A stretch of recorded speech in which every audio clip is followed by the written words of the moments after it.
Om Swastiastu, Assalamualaikum warahmatullahi wabarakatuh, Shalom, Namo Buddhaya, Salam Sejahtera, dan Salam Harmoni. Di sini, kami akan mempresentasikan materi pembelajaran kooperatif strategi pembelajaran. Sebelumnya, izinkan kami untuk memperkenalkan kelompok kami, Madeni Graha dengan NIM 2111021-021-001, Imade Dutayani dengan NIM 2111021-026, Niketut Firna Jayanti dengan NIM 2111021-027.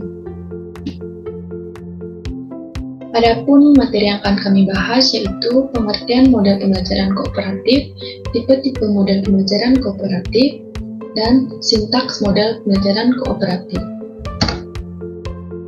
Pengertian model pembelajaran kooperatif.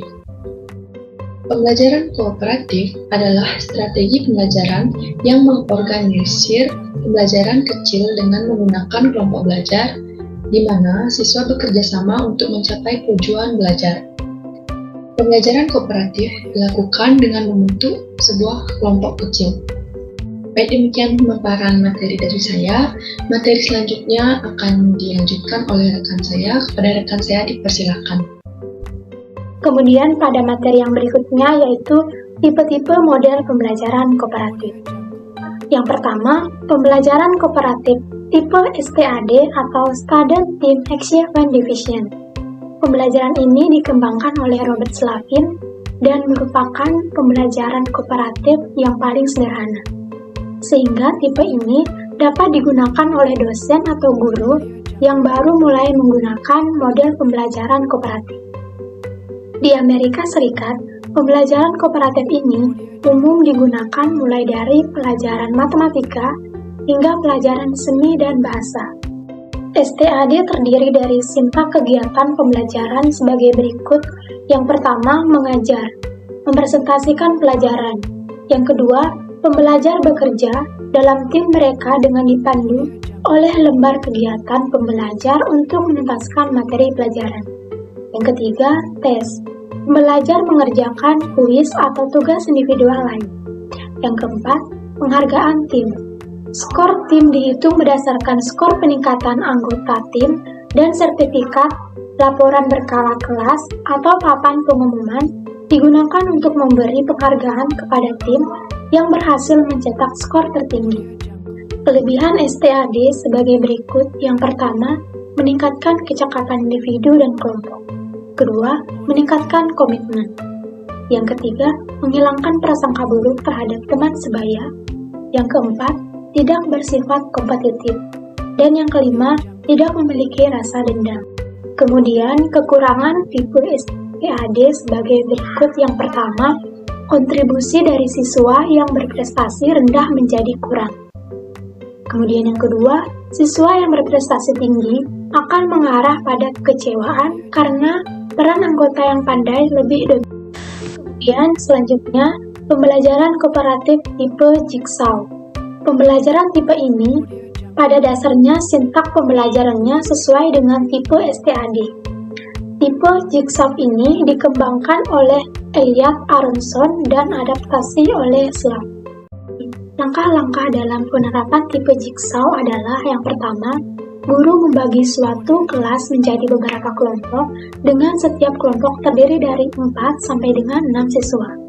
Kemudian yang kedua, setelah siswa berdiskusi dalam kelompok, ahli maupun kelompok asal, selanjutnya dilakukan presentasi masing-masing kelompok. Kemudian yang ketiga, guru memberikan kuis untuk siswa secara individual. Kemudian yang keempat, guru memberikan penghargaan pada kelompok melalui skor penghargaan. Kemudian yang kelima, materi sebaiknya secara alami dapat dibagi menjadi beberapa bagian materi pembelajaran. Kelebihan tipe Jigsaw adalah yang pertama, siswa diajar bagaimana bekerja sama dalam kelompok. Kedua, materi yang diberikan kepada siswa dapat merata. Ketiga, dalam proses belajar mengajar, siswa saling ketergantungan positif. Yang keempat, dapat meningkatkan kemampuan sosial. Dan yang kelima, siswa lebih memahami materi yang diberikan karena dipelajari lebih dalam dan sederhana dengan anggota kelompoknya. Sedangkan kekurangan tipe jigsaw adalah yang pertama, siswa yang aktif akan lebih mendominasi diskusi dan cenderung mengontrol jalannya diskusi. Kedua, siswa yang memiliki kemampuan membaca dan berpikir rendah akan mengalami kesulitan. Dan yang ketiga, penugasan anggota kelompok untuk menjadi tim ahli sering tidak sesuai antara kemampuan dengan kompetensi yang harus dipelajari. Baik, terima kasih atas waktunya. Sisi akan menjelaskan materi yang ketiga, yaitu pembelajaran kooperatif tipe investigasi kelompok. Pembelajaran kooperatif tipe investasi kelompok merupakan model pembelajaran kooperatif yang lebih kompleks dari tipe sebelumnya. Model ini pertama kali dikembangkan oleh Telan dan diperluas oleh Sharan. Adapun langkah model pembelajaran kooperatif tipe investigasi kelompok ini, yang pertama itu pemilihan topik. Pemilihan topik di sini pembelajar memilih subtopik khusus dan suatu masalah, namun yang biasanya ditetapkan itu oleh pendidik. Yang kedua, perencanaan kooperatif.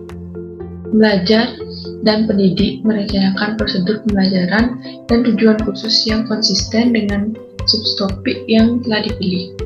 Yang ketiga, implementasi, di mana pembelajar melaksanakan rencana yang telah mereka terapkan pada tahap kedua, dan pendidik secara ketat mengikuti kemajuan tiap kelompok dan memberikan bantuan bila diperlukan.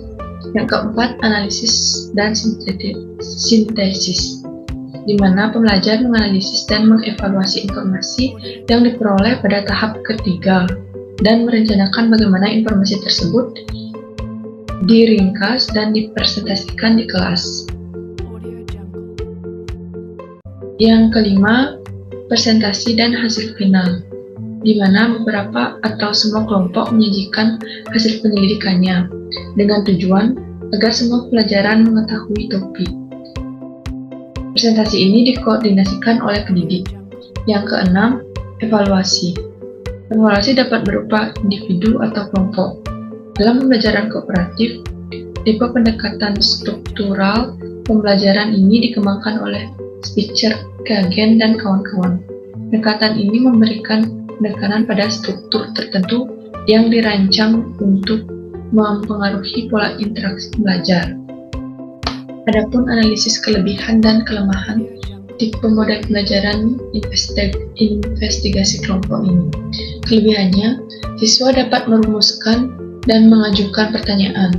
Siswa terlatih menerapkan konsep, siswa lebih aktif dalam pembelajaran, meningkatkan partisipasi siswa, dan dapat digunakan dalam semua mata pelajaran dan semua tingkat usia. Sedangkan untuk kekurangannya, sulit diterapkan di sekolah yang kemampuan siswanya rendah. Perlunya pengawasan dari guru untuk masing-masing kelompok. Ide yang muncul pun dari siswa kurang maksimal.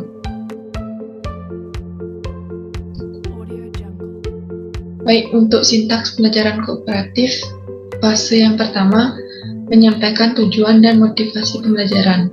Dengan aktivitas pendidikan, pendidik mampu menyampaikan tujuan pembelajaran atau standar kompetensi yang ingin dicapai pada pembelajaran tersebut dan memotivasi pelajar. Fase kedua, indikator menyajikan informasi. Dengan aktivitas pendidikan, pendidik menyajikan informasi kepada pembelajar dengan jalan demonstrasi atau lewat baca-bacaan. Yang fase ketiga, mengorganisasikan belajar ke dalam kelompok-kelompok belajar. Dengan aktivitas pendidikan, pendidik menjelaskan kepada pelajar bagaimana cara membentuk kelompok belajar dan membantu setiap kelompok agar melakukan perubahan yang efisien. Yang fase keempat, indikator membimbing kelompok belajar dan belajar. Dengan aktivitas pendidikan, pendidik membimbing kelompok-kelompok belajar pada saat mereka mengerjakan tugas dalam hal menggunakan keterampilan kooperatif. Fase yang kelima, evaluasi. Dengan aktivitas pendidikan, pendidik mengevaluasi hasil belajar tentang materi yang telah dipelajari atau masing-masing kelompok menyajikan hasil kerjanya. Sedangkan fase yang keenam, memberikan pengarahan. Dengan aktivitas pendidikan, pendidik memberikan cara-cara untuk menghargai baik upaya maupun hasil belajar individu dan kelompok.